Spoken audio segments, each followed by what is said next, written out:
Escuchará The Assembly will hear an address by the Prime Minister of the Islamic Republic of Pakistan, His Excellency Imran Khan. May I request protocol to escort His Excellency? I have great pleasure in welcoming His Excellency Prime Minister of the Islamic Republic of Pakistan, and I invite him to address the General Assembly. Bismillah ar-Rahman ar-Rahim. Iyyaka na'budu wa iyyaka nasta'in. Mr. President, Honorable Secretary General, Excellencies, ladies and gentlemen, I feel honored today to represent my country at this forum of world leaders, where we have a chance to discuss problems that the world is facing. I want to talk about a lot of problems, but just 4 today.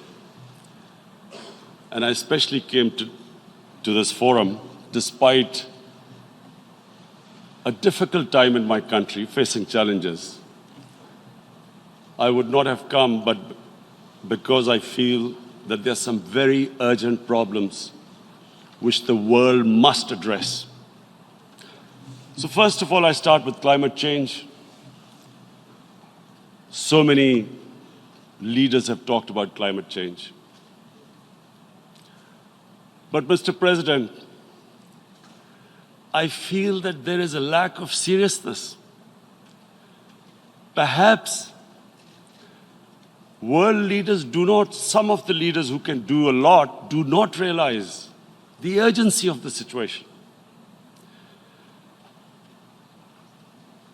We have a lot of ideas, but as someone said, ideas without funding is mere hallucination. Pakistan, I'll give you start with my own country. Our country is amongst the top 10 nations in the world which are most affected by climate change. We depend upon our rivers. We are mainly an agricultural country. And 80% of the water in our rivers comes from our glaciers. The glaciers, not just on the Pakistani side, even India. The 80% of the water in Ganges and the Indian rivers also comes from the glaciers, from the Himalayan glaciers, Karakoram, Hindu Kush. And these glaciers are melting at quite a rapid pace. We detected already 5,000 glacial lakes in our mountains. And if this keeps going, if nothing is done, we are scared that humans are facing a huge catastrophe. In my country, when my party came to power in the province of KP, we planted 1 billion trees in 5 years. Now we've set ourselves a target of 10 billion trees in Pakistan. Idea being to counter the effects of global warming. But one country cannot do anything. This has to be a combined effort of the world. My optimism comes from the fact that humans, the Almighty has endowed humans with great powers. We can do anything, provided our survival instinct is stirred up. And this is really what I hope that the United Nations will take a lead in this. There must be more emphasis. Richer countries must be pushed. Countries that are responsible for greenhouse gas emissions. They must be pushed because our country contributes minuscule amount to greenhouse gases. So I feel that the United Nations must take leadership in this. My second issue for me right now is even more critical. Mr. President, every year, billions of dollars leave the poorer countries and go towards rich countries. Billions of dollars siphoned off by the ruling elites of the developing world. And they find their way into Western bank accounts, offshore accounts, tax havens, expensive properties hidden behind companies bought in Western capitals. Mr. President, this is devastating the developing world. This is causing more poverty, debts. It's impoverishing the developing world. The difference between rich and poor countries is growing because of this. Money laundering, which happens because money leaves the poorer countries into rich countries, is not treated the same as, for instance, money from drugs or terror financing. The seriousness which terror financing and money from drugs, the way it is treated, it's not the same. The way the poor countries are being plundered by their elites. It's not happening. In my country, when I took charge of our government a year back, in the 10 years preceding that, our total debt went up 4 times. The debt we had accumulated in 60 years, just in 10 years, it went up 4 times. As a result, the total revenue we collected in 1 year, half of it went into debt servicing. How are we going to spend money on our human beings, 220 million people, when half the money is going into debt servicing? Because our country was plundered by the elites, the ruling elite.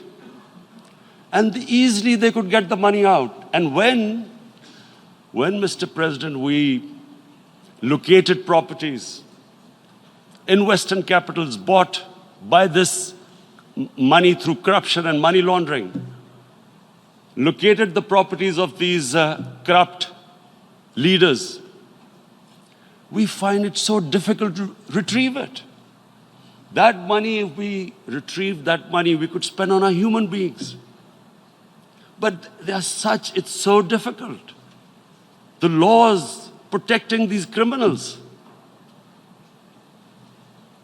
We do not have the sort of money to have expensive lawyers and spend millions and millions of dollars.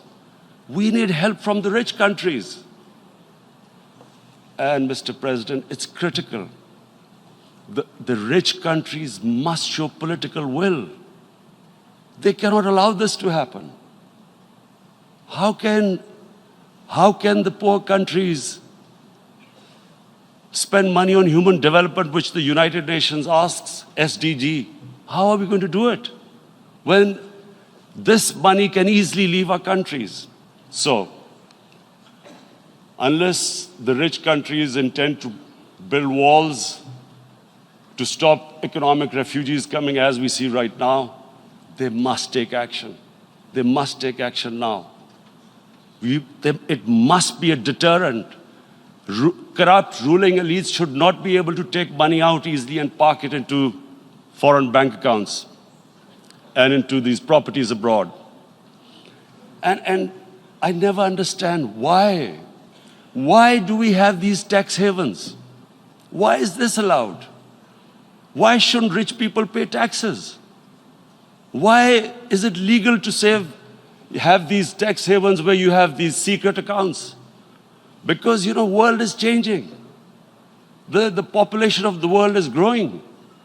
Sooner or later, you're going to have a crisis if the poor get poorer and the rich get richer. There is going to be a crisis sooner or later. So this is my second point.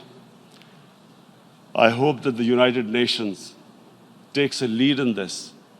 It involves the IMF, the World Bank, Asian Development Bank. They must find a way of stopping this plunder of the developing world. My third point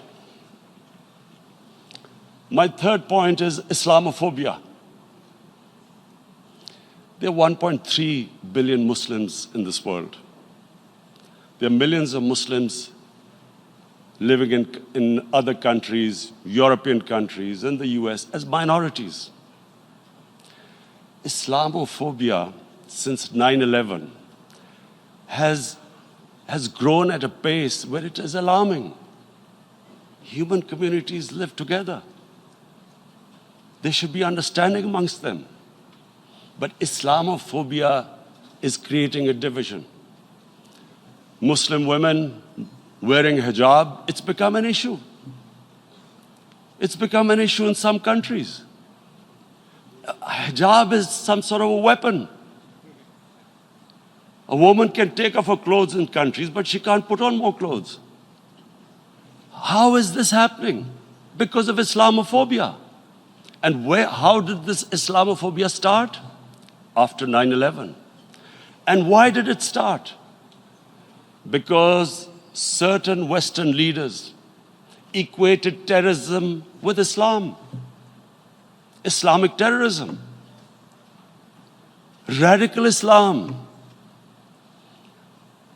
What is radical Islam? There is only one Islam. And that is the Islam we follow of Prophet Muhammad sallallahu alaihi wasallam. There is no other Islam. Radical Islam, Islamic terrorism, what message did they send to people in the West? And why is there Islamophobia? How is a person in New York, in the Midwest, in the US, in European capital, how is he going to distinguish between who is a moderate Muslim and who's a radical Muslim? Because terrorism has nothing to do with any religion. This Islamic terrorism, Islamic radicalism, and sadly used by leaders, this has been the main reason for this Islamophobia. And it has caused pain amongst Muslims.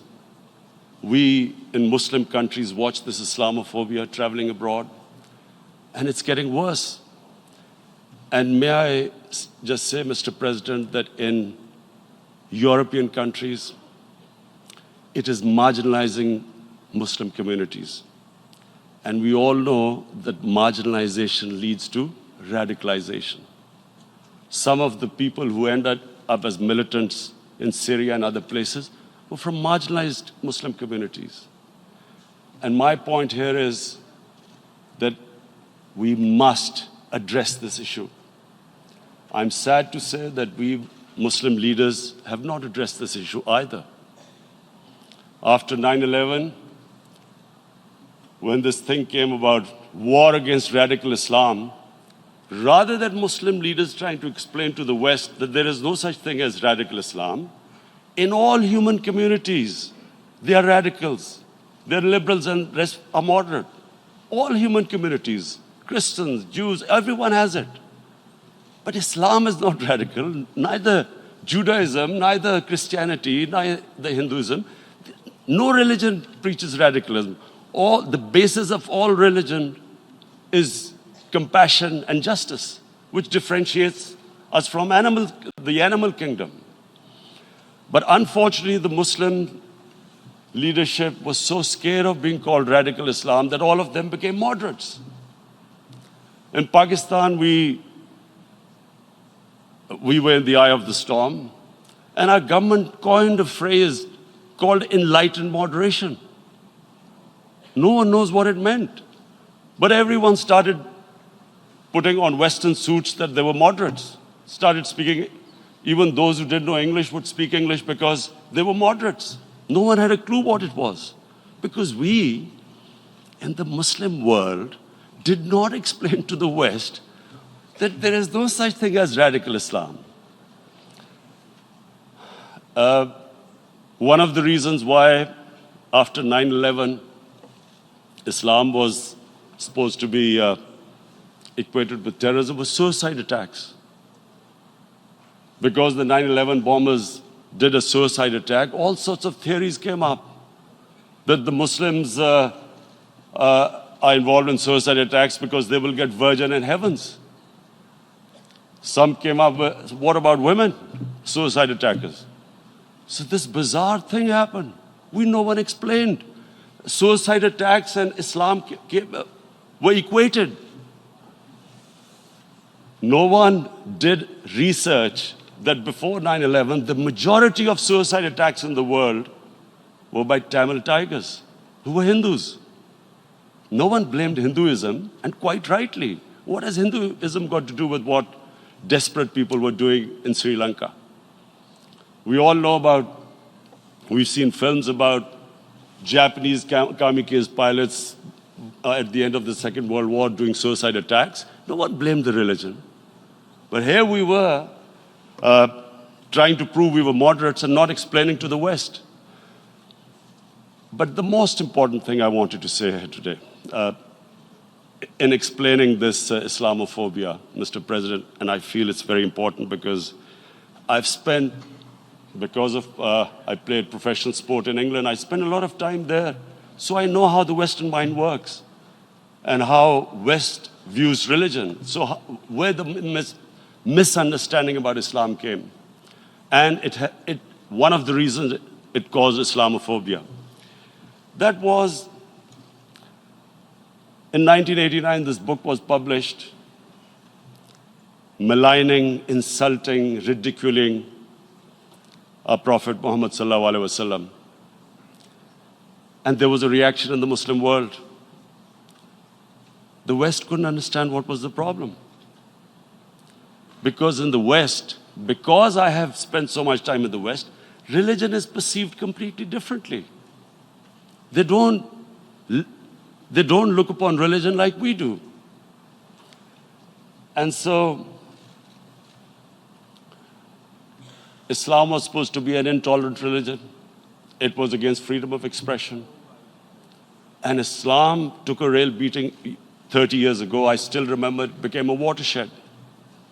And every 2 or 3 years, someone would malign our Prophet, peace be upon him. There would be a reaction by the Muslims. And again, it was Islam, an intolerant religion. Again, this time, I blame a certain section of the people in the West who deliberately provoked this, knowing the impact it would have. But the majority of the people in the West didn't understand. This is where, again, Muslim leadership let the Muslims down. We should have explained to them what our Prophet, peace be upon him, means to us. So in 1 minute, I'll try and explain what he means to us. Our Prophet was the witness to the divine book, the Holy Quran. The Holy Quran is the book of guidance for Muslims, and the Prophet's life was living the Quran. He was an example of what the Quran guided us to be. So he is the ideal we all try to get to. The Prophet created the state of Medina, the first state in Islam.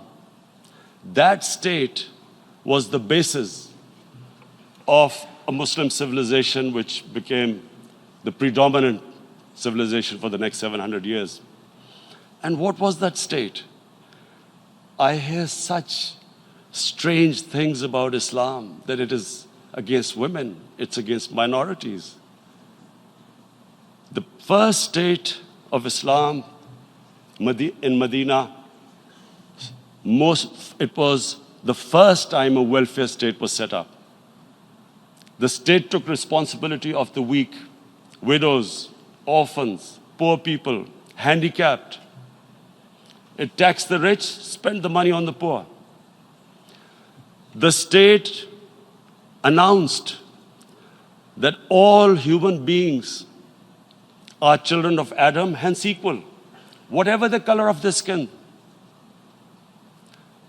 The state announced, the Prophet announced that, and slavery, the whole system depended on slavery as it did for many years in the Western societies. The Prophet said that one of the greatest deeds is to free a slave. But because the society depended on slavery, he said, but if you have to treat them as an equal member of the family. And as a result, something happened in a Muslim world which hasn't happened in any other civilization. Slave dynasties appeared. Slaves became kings. The Mamluks, slaves who ruled Egypt. In India, there were slave dynasties. And then, with minorities, again, you hear that Islam is supposed to be against minorities. Let me just make this clear. In Islam, the Prophet announced that everyone was free to practice his religion. It was a sacred duty to protect the places of worship of all religions. He announced that every person is equal in front of law, whatever his religion or his color.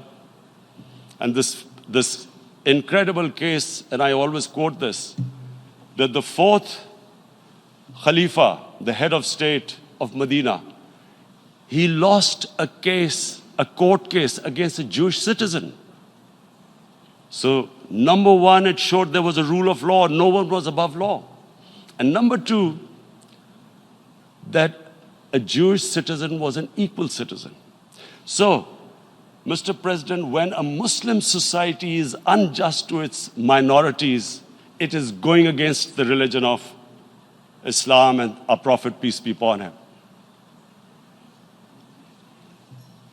So, it is important to understand this. The Prophet lives in our hearts. When he's ridiculed, when he's insulted, it hurts. As we human beings understand one thing, the pain of the heart is far, far, far more hurtful than physical pain. And that's why the Muslims react.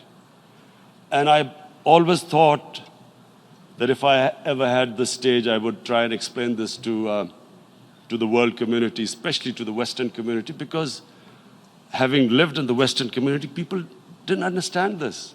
When I first went as a teenager to England, there was a comedy film on Jesus Christ.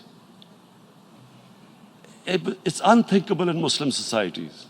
So we need to explain that, look, in a human community, we must be sensitive to what causes pain to other human beings. We have, in the Western society, and quite rightly, the Holocaust is treated with sensitivity because it gives the Jewish community pain. That's all we ask. That do not use freedom of speech to cause us pain by insulting our Holy Prophet. That's all we want. And now, the number fourth point, Mr. President, and this is the most critical point, is the reason why I especially came here. It is about what is happening in Kashmir. Before I go on this, I want to make one thing clear. That when we came to power, my first priority was that Pakistan would be a country which will try its best to bring peace. We had been through this war on terror. We joined the United States war on terror after 2001. And Pakistan went through one of its worst periods where 70,000 Pakistanis died and over 150 billion was lost to our economy. And Mr. President, I opposed the war because in the 80s, Pakistan had joined the Western countries in what was the freedom struggle then in Afghanistan against the Soviets. And it was funded by the Western countries. These mujahideen groups, which were treated in guerrilla warfare, were trained by Pakistan Army, funded by the Western countries, and especially US, and they waged what was a freedom struggle in Afghanistan. The Soviets called them terrorists. We called them freedom fighters. 1989, the Soviets retreated. The Americans packed up and left. Pakistan was left with these groups. Come 9/11, Pakistan joined the United States in this war on terror. And now our government was supposed to, the reason why I opposed joining this war, because here we had indoctrinated them in jihad, meaning freedom struggle against foreign occupation. Now, because we had joined the US and the US had occupied Afghanistan, now we were supposed to tell them that no, this is not freedom struggle and jihad, it's terrorism. So that's why I tried to tell then government that, stay neutral because you will have leverage over them. You will be able to control them. But if you join them, you become collaborators and they will attack you, which is what happened. They turned against us. We went through a nightmare. 70,000 people killed in a war we had nothing to do with. No Pakistani was involved in 9/11. Taliban were in Afghanistan. Al-Qaeda was in Afghanistan. What had we to do with it? 70,000 Pakistanis died. So when we came to power, we decided that we would dismantle what was left of these groups. And this decision was taken not just by us, but by all the political parties in Pakistan. Unfortunately, they didn't implement it. So we came to power, we decided to implement it, and we dismantled whatever was left of the groups. And I know that India keeps accusing us that there are these groups there. I would like the United Nations to send observers, see for themselves what we've done. No Pakistani government would have dared to do this because it would have created strife. But we decided that there would be no militant organizations in Pakistan. So I need to give you this background and to what I'm going to say later on. And secondly, we started mending fences. I invited the Afghan president. We developed a relationship with Afghanistan. We had problems with Iran. We mended fences there. And then India. Now let me just give you a little background about my relationship with India. Because of cricket, and cricket being it's a passion in the subcontinent, I had great following in India. I have friends in India. And I loved going to India. So immediately, when my party came to power, the first thing we did was to immediately reach out to India. And I spoke to President Modi and I said, look, we have similar problems. Climate change, poverty, let's get together. Let's resolve our differences through trade. Let's build a relationship on trust. Prime Minister Modi told me that, there were terrorist attacks from Pakistan. I said, we have problems with you. There are terrorist attacks which we know are instigated by India in Balochistan.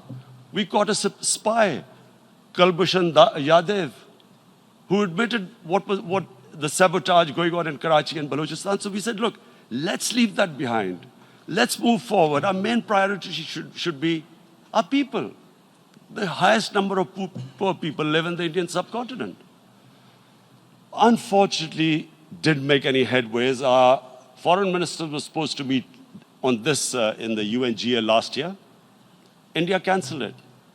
We thought that it's their election coming up. It's a nationalist, ultra-nationalist party. It doesn't want to cozy up to Pakistan. So we thought, okay, we'll wait till the elections. Meanwhile, a 20-year-old Kashmiri boy, whose father said was radicalized by the security forces in Kashmir, blew himself up on an Indian convoy. Immediately, India blamed us. I spoke to the Indian public on television. I said, if you give us any iota of proof, we will immediately take action, because we've clamped down on these groups. Rather than sending us any proofs, they sent their jets in, they bombed us. We retaliated. A jet, 2 of their planes were shot down, 1 pilot bailed out in Pakistan. We immediately returned the pilot, saying that, look, we do not want any escalation. Rather than taking that as a peace gesture, the entire campaign, almost the entire campaign of Mr. Modi in the election was how he had taught Pakistan a lesson that jets had killed 350 terrorists. Complete lie. They had just killed about 10 trees of ours, which was quite painful given that, we are growing all these trees. He then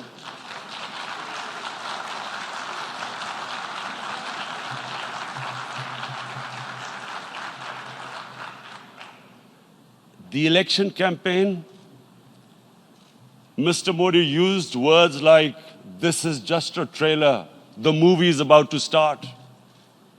I went into Pakistan and taught them a lesson. This was the election campaign. Okay, so we thought, us politicians make all these statements to win elections. So, okay, after elections, we'll get back to our normal relationship. Well, the moment the elections ended, we approached India. No response, but then we discovered they were trying to push us in the FATF blacklist to bankrupt us. That's when we realized there was an agenda. And that agenda became obvious on the 5th August when India went against 11 United Nations Security Council resolutions, which say that Kashmir is a disputed territory and the people of Kashmir have the right of self-determination. They went against that. They went against Simla Accord, which is about bilateral, sorting out our differences through bilateral means, went against that. They actually went against the Indian Constitution. Illegally, they revoked Article 370, which gave Kashmir the special status. They got an extra 180,000 troops there. Total number of security forces in Kashmir now are 900,000. And they put 8 million people of Kashmir under curfew.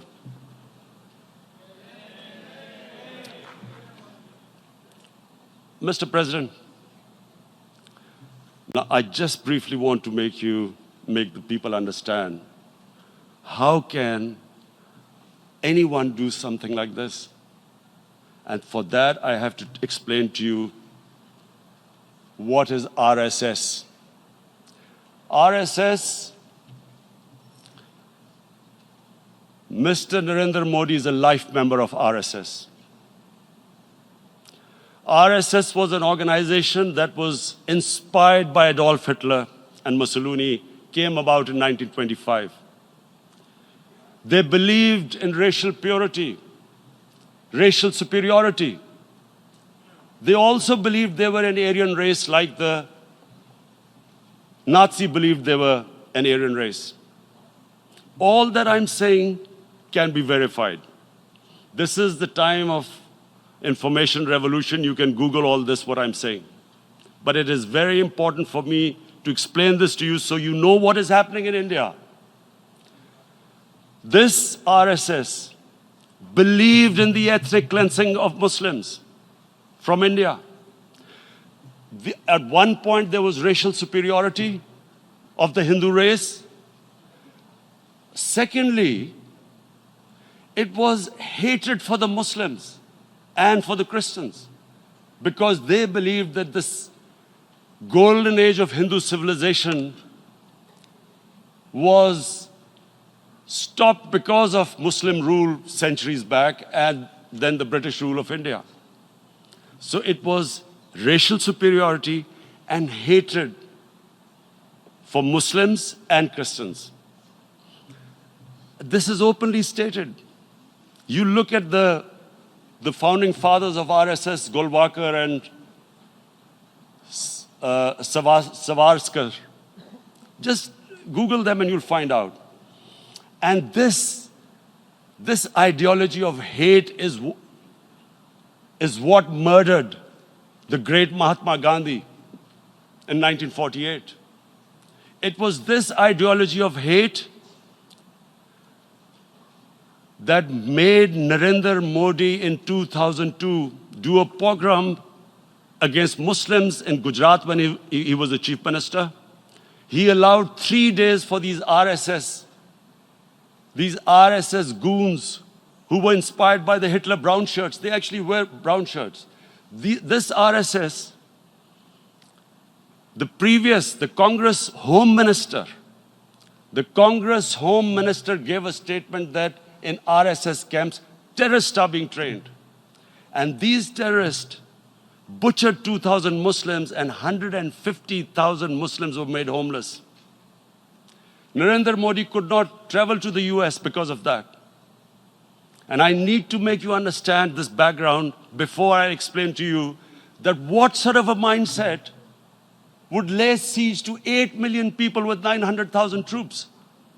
Women, children, sick people, locked in as animals. In fact, of what I know of England, if 8 million animals were locked in, the RSPCA would have made a lot of noise about it. These are human beings.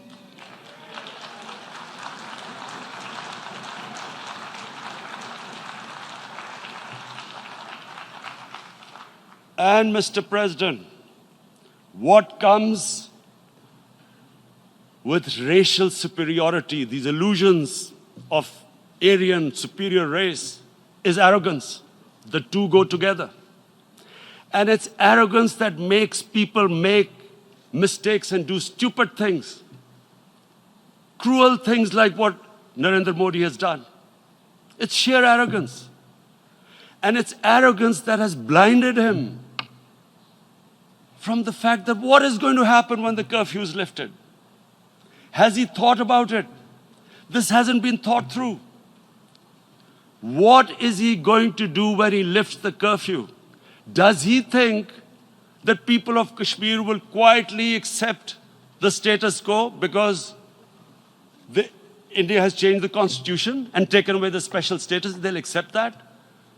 Mr. President, 100,000 Kashmiris have died in the past 30 years because they were denied the right given by the United Nations, the right for self-determination. 100,000 have died and 11,000 women have been raped. There are 2 human rights, United Nations human rights reports on this. The world hasn't done anything because India is a huge market, 1.2 billion people. Sadly, the material prevails over the human. But this has serious consequences. Again, I repeat, that's why I'm here. Look, what is going to happen when the curfew is lifted will be a bloodbath. The people will come out. There are 900,000 troops there.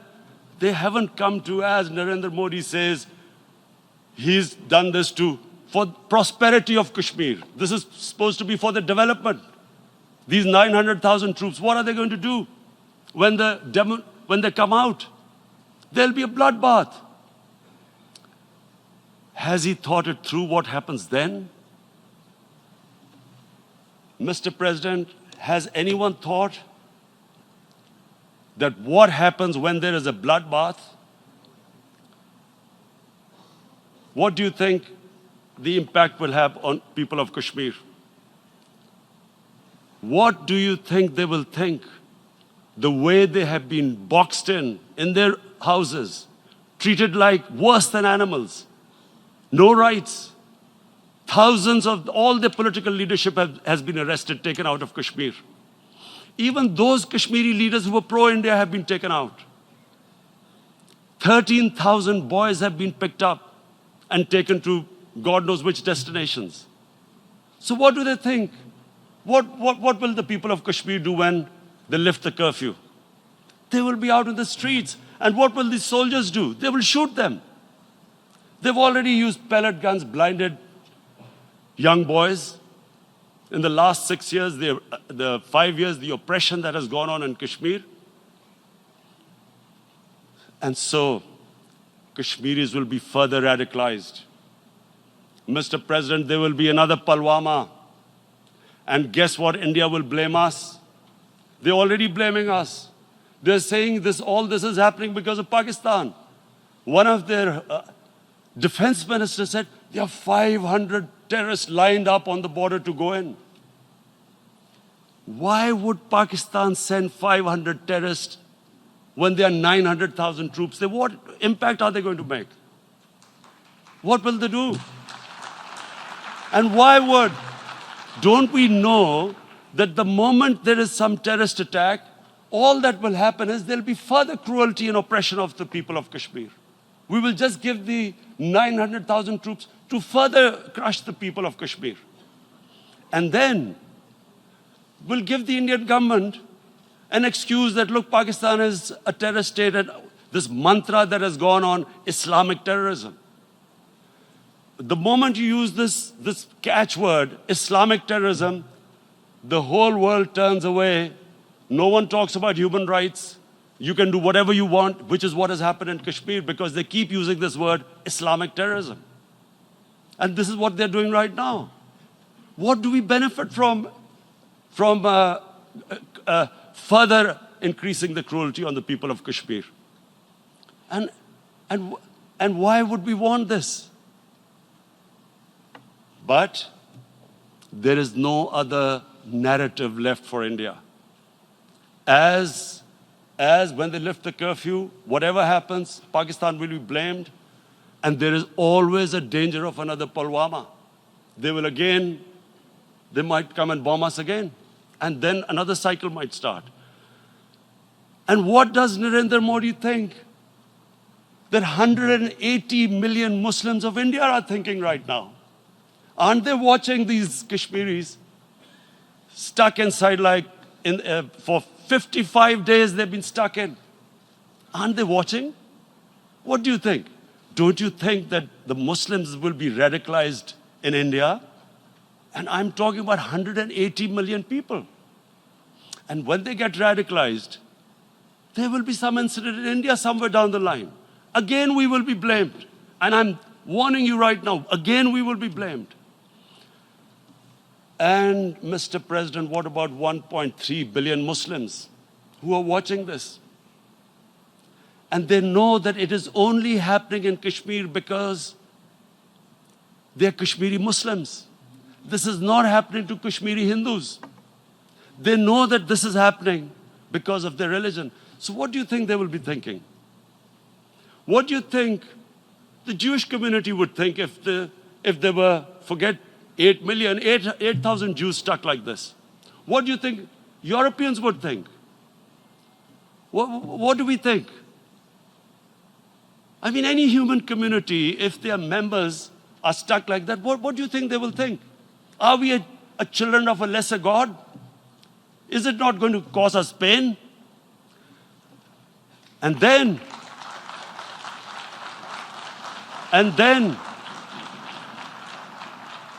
I'll tell you what will happen. People will, in the 1.3 billion Muslims, someone will pick up arms.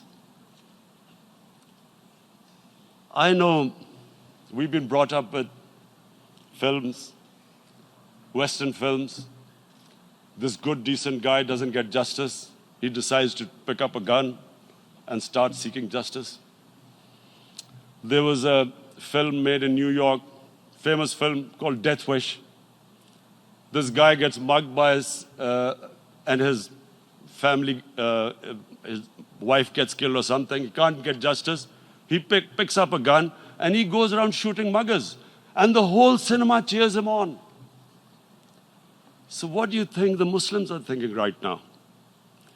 If there is a bloodbath, there will be Muslims becoming radicals, not because of Islam, but because of what they will see, that there's no justice when it comes to Muslims. There were Rohingya Muslims, Myanmar, who are, God knows, almost 1 million people out, ethnic cleansing. What was the response of the world community? So what do you think will be the response of 1.3 billion Muslims? I picture myself. I'm in Kashmir. I've been locked up for 55 days. I have heard about, and there are rapes, Indian Army going into homes, soldiers. Would I want to live this humiliation? Would I want to live like that? I would pick up a gun. You're forcing people. You are forcing people into radicalization. When people lose the will to live, what is there to live for? And this is what, if you can do this to human beings, you are actually radicalizing people. And so, Mr. President, I want to repeat here, this is one of the most critical times. There will be a reaction to this. Pakistan will be blamed. 2 nuclear-armed countries will come face to face like we came in February. And before we head in that direction, the United Nations has a responsibility. This is why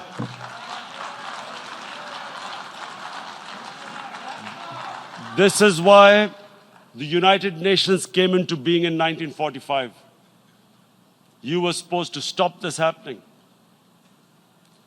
I feel we are back to 1939, Munich. Czechoslovakia has been taken, annexed. What is the world community going to do? Is it going to appease a market of 1.2 billion, or is it going to stand up for justice and humanity?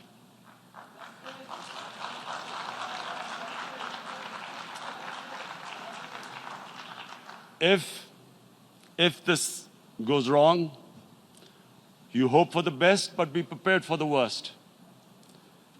If a conventional war starts between the 2 countries,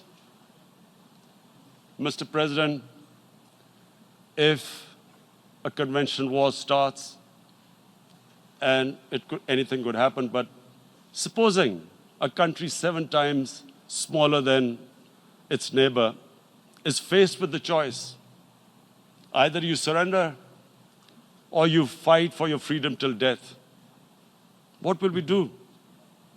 I ask myself this question. And my belief is, La ilaha illallah, there is no God but one. And we will fight. And when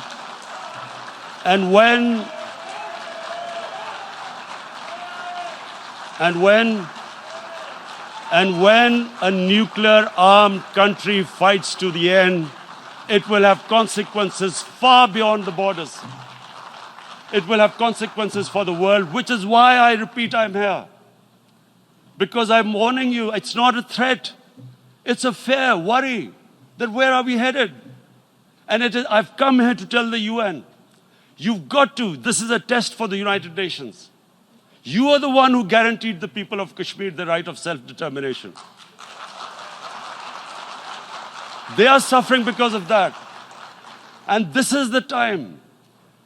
This is the time not to appease like in 1939 appeasement took place. This is the time to take action. And number 1 action must be that India must lift this inhuman curfew, which has lasted for 55 days. It must free all political prisoners, and especially those 13,000 boys that have been picked up. Parents don't know where they've disappeared. And then the world community must give the people of Kashmir their right of self-determination. Thank you.